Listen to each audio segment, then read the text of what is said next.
Assalamualaikum warahmatullahi wabarakatuh. Perkenalkan, nama saya Muhammad Saidi Yupini dari program studi S1 Informatika angkatan 2018. Di sini saya akan mempresentasikan ujian akhir semester saya, yaitu meresum pada mata kuliah Etika dan Hukum Profesi pada pertemuan 1 sampai 15 yang diberi oleh Bapak Kamarudin, AMDkom, Eskom, Mkom. Langsung saja untuk pertemuan yang pertama itu tentang pengenalan dan pengantar hukum dan etika profesi teknologi informasi. Untuk pengertian hukum yang disebutkan oleh Ahmad Ali, hukum adalah norma yang mengatur yang mana benar, yang mana salah, yang eksistensinya dilakukan oleh pemerintah, baik itu secara tertulis maupun tidak tertulis, dan pastinya memiliki ancaman hukuman bila terjadi terhadap pelanggaran norma tersebut. Terus hukum memiliki unsur-unsur. Yang pertama, hukum mengatur tingkah laku atau tindakan manusia. Terus ada peraturan hukum yang ditetapkan oleh lembaga atau badan yang berwenang. Terus yang ketiga, penegakan aturan hukum tertulis harus bersifat memaksa, yang mana peraturannya bukan untuk dilanggar melainkan untuk dipatuhi. Terus memiliki sanksi di setiap pelanggaran. Terus ada tujuan hukum. Yang pertama, sifat dari tujuan hukum yang universal, di mana terdapat hal seperti ketertiban, ketentraman, kedamaian, kesejahteraan, dan kebahagiaan dalam tata kehidupan masyarakat. Terus jika hukum dapat ditegakkan, maka tiap perkara dapat diselesaikan melalui proses pengadilan berdasarkan ketentuan hukum yang berlaku. Terus yang ketiga, hukum juga bertujuan menjaga dan mencegah orang tidak menjadi hakim atas diri sendiri. Hal ini membuat orang tidak main hakim sendiri di saat terjadi suatu hal yang terjadi. Terus ada etika, yang mana etika ini berasal dari bahasa Yunani, yaitu ethos, berarti kebiasaan, atau kata moral atau moralitas berasal dari bahasa Latin, yaitu mos, yang artinya kebiasaan. Terus jika etika ditinjau dari segi filsafat, etika sebagai ilmu yang menyelidiki mana yang baik dan mana yang buruk, yang mana sebagai pedoman sikap dan tingkah laku manusia sejauh berkaitan dengan norma-norma. Terus etika memiliki tujuan. Yang pertama, mempelajari perilaku moral maupun immoral yang bertujuan untuk mempertimbangkan yang cukup beralasan dan akhirnya sampai pada rekomendasi memadai. Terus untuk yang kedua, menilai praktek manusiawi di kehidupan sehari-hari yang kita lihat dengan menggunakan standar moral. Terus yang ketiga, memberikan pandangan terhadap bagaimana bertindak secara moral pada situasi tertentu. Terus yang selanjutnya ada profesi. Maksud profesi itu ada suatu moral community atau yang bisa disebut dengan masyarakat, yang moral pada masyarakat yang memiliki nilai bersama. Suatu profesi disatukannya umumnya berdasarkan latar belakang pendidikan, profesi, keahlian tertentu yang menunjukkan arah atau profesi. Terus untuk etika profesi, kode etik yang diberlakukan untuk profesi tertentu dalam organisasi yang bertindak secara profesional. Terus profesi ini memiliki ciri khas. Yang pertama, suatu bidang pekerjaan yang terorganisasi dari jenis intelektual yang terus berkembang dan diperluas. Yang kedua, suatu teknik intelektual. Yang ketiga, penerapan praktis dari teknik intelektual pada urusan praktis. Yang keempat, suatu periode panjang untuk pelatihan dan sertifikasi. Terus yang kelima, beberapa standar pernyataan tentang etika yang dapat diselenggarakan. Terus yang keenam, asosiasi dari anggota profesi yang menjadi suatu kelompok dengan kualitas komunikasi yang tinggi antara anggotanya. Terus yang ketujuh, pengakuan sebagai profesi. Yang kedelapan, ada perhatian yang profesional terhadap penggunaan yang bertanggung jawab dari pekerjaan tersebut. Yang kesembilan, hubungan yang erat antara profesi lain. Terus ada etika pengambilan keputusan. Yang pertama itu etika yang pertama itu kumpul fakta dulu. Terus kita identifikasi stakeholder dan posisi mereka. Terus yang ketiga, pertimbangkan konsekuensi keputusan. Yang keempat, pertimbangkan prinsip dan pedoman juga. Terus kembangkan dan evaluasi pilih-pilihan. Selanjutnya tinjau sebuah keputusan. Terus jika sudah kita evaluasi hasil keputusan tersebut. Terus ada etika dalam teknologi informasi yang mana masyarakat memperhatikan etika penggunaan teknologi informasi seperti betapa pentingnya etika diterapkan pada teknologi informasi. Terus keputusan teknis yang penting biasanya diserahkan pada para ahli teknis. Selanjutnya ada manajer bisnis harus memiliki tanggung jawab besar terhadap keputusan ini. Manajer bisnis harus mampu membuat keputusan etis, objektif, berwawasan luas berdasarkan keahlian teknis. Terus manajer bisnis harus mencoba untuk menciptakan lingkungan kerja di mana dilema etika dapat didiskusikan secara terbuka, adil, dan membangun. Selanjutnya untuk pertemuan 2 itu menjelaskan tentang tinjauan hukum etika, yang mana etika merupakan bagian dari filsafat. Nah, filsafat merupakan bagian dari ilmu pengetahuan juga. Filsafat adalah ilmu pengetahuan yang berfungsi sebagai interpretasi tentang hidup manusia yang bertugas meneliti dan menentukan semua fakta konkret hingga yang paling mendasar.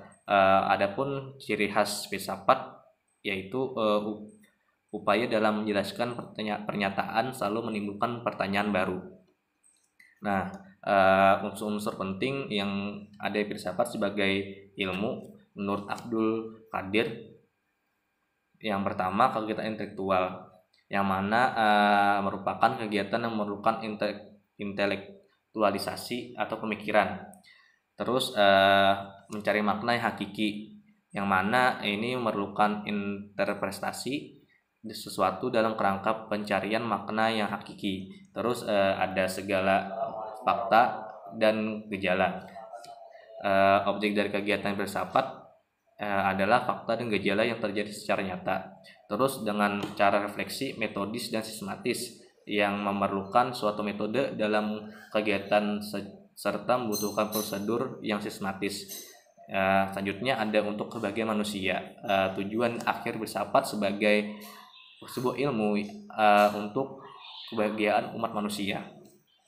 Terus etika merupakan bagian dari filsafat, yaitu filsafat moral. Alasannya yang pertama, mempelajari perbuatan baik, buruk, benar, salah berdasarkan kodrat manusia. Terus yang kedua, menjadi studi tentang kehendak manusia dalam mengambil keputusan baik berbuat yang mendasari hubungan antara sesama manusia. Terus yang ketiga, studi tentang pengembangan nilai moral demi terciptanya kebebasan kehendak karena kesadaran bukan paksaan. Terus yang terakhir, studi tentang nilai-nilai manusiawi yang berupaya menunjukkan nilai-nilai yang baik dan benar menurut manusia.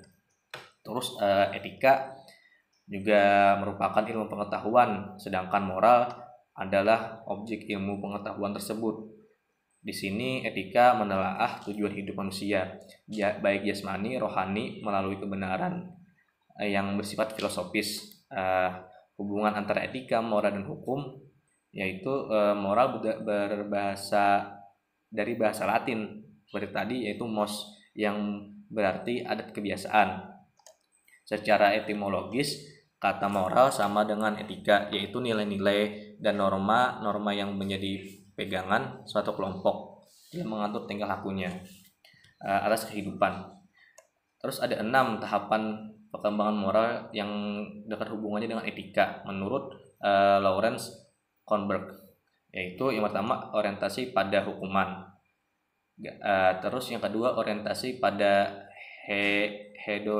hedonistis, Terus yang ketiga orientasi konformitas. Terus yang keempat orientasi pada otoritas. Terus yang kelima ada orientasi kontrak sosial, dan terakhir orientasi moralitas prinsip suara hati. Terus etika dan tata masa depan. Perkembangan teknologi dalam kehidupan manusia memberikan banyak perubahan dari cara berpikir, termasuk pemecahan masalah, perencanaan, maupun dalam pengambilan keputusan. Nah, kebiasaan ini membuat fungsi mental manusia lambat laut menjadi tidak terarah atau tidak terasah. Terus untuk pertemuan ketiga tentang etika komputer. Nah, etika komputer atau ethics more dalam pandangan adalah analisis mengenai hakikat dan dampak sosial teknologi komputer serta formulasi dan justifikasi yang berkaitan dengan kebijakan untuk penggunaan teknologi tersebut secara etis. Nah, terus etika informasi, ethics, Florida Orders. Etika informasi adalah bidang yang menginvestigasi isu-isu etis yang timbul akibat perkembangan dan pengaplikasian teknologi informasi. Jadi fase revolusi teknologi itu termasuk pengenalan, pengaruh, kekuatan. Terus ada etika komputer ditetapkan pada awal tahun 1985, yang mana tidak ada kebijakan komputer, masih tidak ada kebijakan untuk penggunaan teknologi, dan tidak ada pertimbangan etis untuk kebijakan. Nah, terus ada 3 saran etika yang lebih baik, yang mana pertama, proses yang dinamis membutuhkan pengawasan konstan. Yang kedua, kolaborasi antara etika dan ilmuwan. Terus yang ketiga, yang lebih baik, analisis yang lebih baik ya adalah pemikiran mendalam mengenai komputer. Selanjutnya ada hukum Moore, yang mana sejalan dengan revolusi teknologi meningkatkan dampak sosialnya, maka masalah etika juga meningkat. Contoh, RIP, Max, Burn adalah pembatasan sampel. Terus simulasi online adalah identitas dan komunikasi. Terus Wikipedia ada otoritas, kepakaran, akuntabilitas. Terus ya ada edit foto digital adalah kebenaran, kepercayaan, dan pemaknaan. Selanjutnya ada etika dan pengabaian, yang mana di sini dijelaskan manusia ingin kehidupan menarik dan bahagia. Terus ada etika utilitarian, yang mana pencetus Jeremy Bentham yang lahir pada tahun 1748 sampai 1832. Terus isu-isu yang muncul, yang pertama ada kejahatan komputer, yang merupakan isu dari etika komputer yang terjadi di dunia nyata. Terus ada cyber ethnic, e-commerce, pelanggaran hak atas kekayaan intelektual, serta tanggung jawab profesi. Terus yang keempat ada menjelaskan tentang pekerjaan, profesi dan profesional, yang mana menjelaskan tentang pekerjaan profesi, tujuan bekerja, definisi profesi, terus profesi dan profesional, mengukur profesionalisme, yang mana juga mengukur standar profesional, langkah-langkah. Terus yang kelima ada profesi di bidang teknologi informasi, yang mana menjelaskan tentang bidang perangkat lunak, perangkat keras, bidang personal SI, pekerjaan di bidang IT dengan standar pemerintah. Terus ada pranata komputer, ya dengan syarat-syarat jabatan pranata komputer. Terus pemberhentian jabatan pranata komputer dan standarisasi profesi TI menurut SRIG PS Search. Juga ada tiga tingkatan pekerjaan menurut skema SRIG PS. Terus ada pertemuan ke-6, yang mana menjelaskan tentang ancaman dan kasus kejahatan elektronik, yang mana menjelaskan tentang apa itu cybercrime. Terus yang menjelaskan juga karakteristik cybercrime, jenis-jenis cybercrime, penanggulangan cybercrime, dan serta penanggulangan global, yang mana kita harus di sini juga menjelaskan perlunya cybercloud, dengan perlunya juga dukungan lembaga khusus. Ya, untuk pertemuan ke-10 menjelaskan tentang organisasi dan kode etik profesi, yang mana yang pertama menjelaskan pendudukan organisasi profesi, tugas pokok organisasi profesi, terus ada kode etik profesi, dan kewajiban ilmu Indonesia, serta tanggung jawab moral. Yang ke-11 menjelaskan profesi di bidang teknologi informasi, yang mana menjelaskan gambaran umum untuk pekerjaan di bidang IT, terus definisinya. Terus untuk pertemuan 12 itu menjelaskan tentang undang-undang telekomunikasi dan ITE, yang mana menjelaskan tentang terminologi telekomunikasi, alat telekomunikasi, perangkatnya, serta jaringan, penyelenggara, jasa, pelanggan, pemakai, pengguna, serta latar belakang, asas dan tujuan, kajian undang-undang, serta sampai sanksi pidana, serta ada tinjauan umumnya juga, esensi pertukaran informasi, beberapa isu penting, serta informasi elektronik yang berisi tentang undang-undang juga tentang elektronik, penyelenggaraan sertifikat elektronik, serta persyaratan minimum dan transaksi elektronik. Untuk yang pertemuan 13 itu menjelaskan tentang hak atas kekayaan intelektual, yang mana di sini paling awal menjelaskan apa itu hak kekayaan intelektual, terus apa itu hak cipta, apa itu perlindungan hak cipta, terminologi hak cipta, terus fungsi dan hak cipta, hak cipta yang anonim, yang tidak memiliki hak cipta, terus penjelasan masa berlaku, ketentuan pidana, pengukuran hak cipta, serta menjelaskan tentang pasal serta ayat-ayat tentang perlindungan karya cipta program komputer.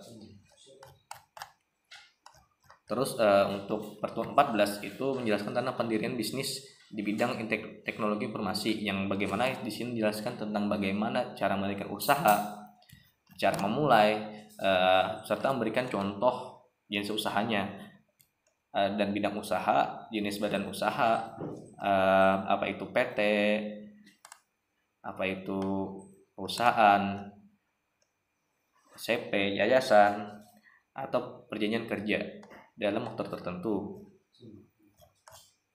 Selanjutnya untuk pertemuan 15 itu menjelaskan meningkatkan profesionalisme di bidang teknologi informasi, yang mana menjelaskan peningkatan profesional, menyiapkan SDM, terus menjadi profesional yang bersertifikasi. Sini menjelaskan bagaimana sertifikasi berorientasi ke produk dan hambatan pelaksanaan sertifikasi, yang mana menjelaskan kendala-kendalanya. Mungkin sekian presentasi resume dari saya. Kalau ada salah kata saya mohon maaf, salah hilaf mohon maaf. Wassalamualaikum warahmatullahi wabarakatuh.